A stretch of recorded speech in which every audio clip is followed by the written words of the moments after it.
Hey, Warpugs. So, there has been a continuous series of requests for this series, both to, you know, Discord, and especially during my live streams. There are people that come in and just ask specifically for this series.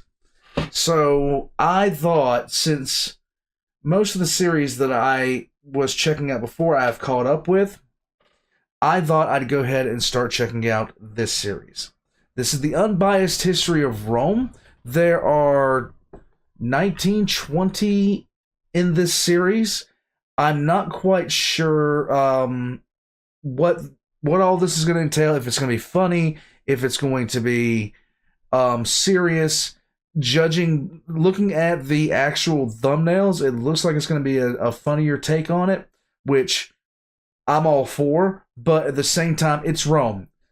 I think about Rome at least twice a day. If you don't, you just need to start, because that's the most telling measure of a man, is how many times per day he thinks about Rome. And I've actually had to tone it down because I started, dressing in robes and stuff like that at one point in life, and that was just actually embarrassing. None of that's true, but you get it. Guys, here we go. Part 1 of Unbiased History of Rome, the Roman Mythology. Here we go. There once was a dream. Yes. A dream to purge this rotten world from the barbarians who infest it. A dream called Rome. Thousands of years ago, the world lived in a dark age. Europe, like the rest, was a complete shithole, with barbarians and all breeds as far as one could see. Among these vile beasts were the Greeks, savage animals who spent their existence killing, raping, and shitting on each other. The gods were disgusted by what they saw. Their solution was to start again. A new race was built, tailor-made to be perfect, resulting in the birth of the Trojans. Let loose in the middle of the Greek chaos, the Trojans set out to bring order to the place, inventing civilization with the founding of Troy, where they strove to answer the deepest questions of mankind. Physics, philosophy, economics, no matter the mystery, the Trojans mastered it. They were the pride of the gods, attracting the collective envy of the Greeks. It culminated with the kidnapping of the Trojan prince by a Greek queen, whom lusted after his perfect body. To salvage his position, the Greek king twisted the events, tricking the Greek hordes it was Troy who wronged them. Easily fooled, the barbarians encircled Troy, numbering the hundreds of millions. It became I got a feeling I'm really going to enjoy this series. known as the Trojan Wars. 666 billion Greeks, 100 noble Trojans. A series of catastrophic Greek failure. Casualties. Aboard guard.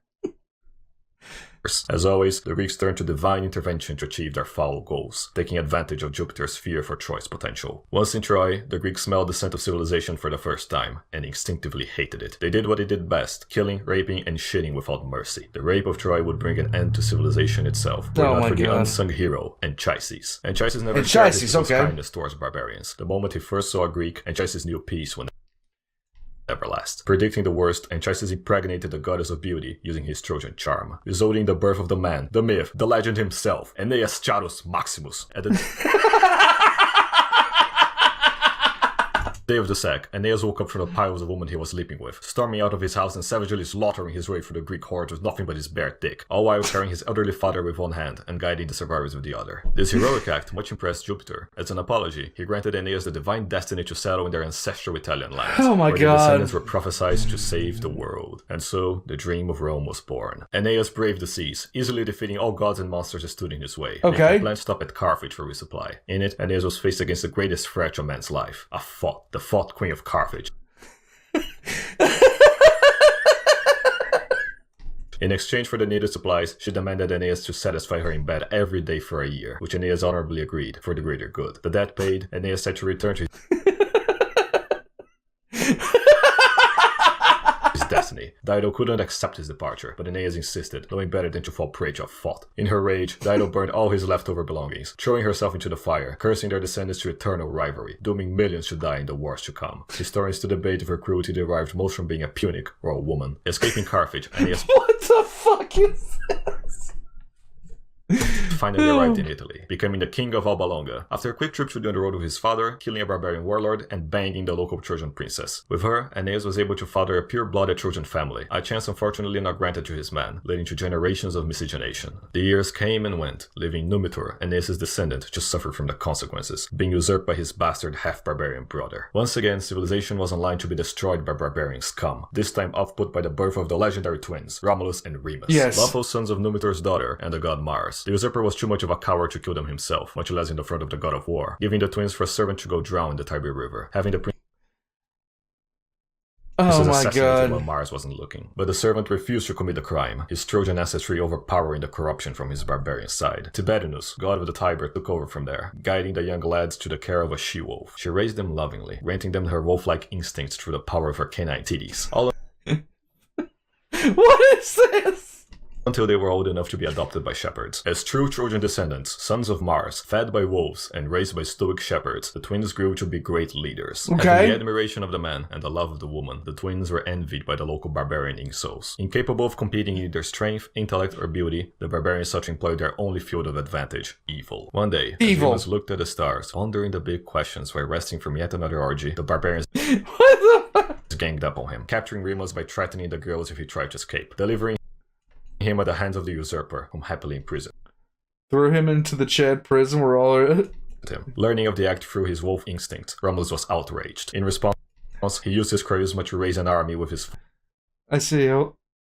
followers and siege Alba Longa. Despite unarmed and untrained, Romulus' forces shattered through the city's defenses, killing the usurper and freeing the hostages. Claimed as heroes, the twins were taught of their Trojan ancestry by their grandfather, whom named them the rightful kings of the city. An honor they refused. Instead, they set out to build a new city, gathering the last pure-blooded Trojans with them, but no girls allowed. They used their wolf instincts to trace back to their mummy wolf had raised them. Among those 7 hills, history was about to be changed forever. But before it could, a rift had developed between the brothers. Romulus sought to follow on Troy's steps, believing that barbarians could be peacefully negotiated with, but Remus, having suffered the most under barbaric crimes, he knew peace was impossible, fearing that if they followed the exact same path as Troy, they would suffer its same fate. It was a source of great debate between the brothers, their different perspectives generating many disputes. As civilized men, they attempted to solve it with a bird-watching contest, which resulted in a tie, due to the gods enjoying the drama of their conflict. At any rate, the brothers agreed they at least needed a wall, for if there is one thing the local barbarians hated the most, was the smell of progress. While Romulus built the base of the walls, Remus built the top. As he did so, one of their followers climbed to the top with him, nearing ever closer. Suddenly, he pushed Remus from the wall. Hearing the screams, Romulus was shocked, rushing to his brother's aid, finding him in fatal conditions. In his righteous anger, Romulus demanded an explanation, but once he looked closely, the explanation became clear. It was no Trojan, but a barbarian, seeking to do his part in destroying civilization forever. Romulus let him escape, choosing instead to stand by his brother's last dying moment. With his last breath, Remus spoke one last time, naming the city Rome, in honor of his brother, whom he named its first king. Drowned in sorrow, Romulus accepted, mercifully ending his brother's suffering. With this harsh lesson, Romulus finally understood that there was no hope for peaceful coexistence, and so not only had Rome to surpass Troy's greatness, but to spread it to the world, cleansing of the barbarian plague whom sickened it. It was an inevitable war between order and chaos. The barbarians would go on to spread how Romulus murdered his brother for power, a lie most people still believe today. But at least you, my dearest pleb, knows the true history. Oh yes, now I know the true history. History. On the next chapter, Romulus founds the Eternal City, with a monarchy to rule it and a senate to guide it. It will eventually be ruined by Greeks, as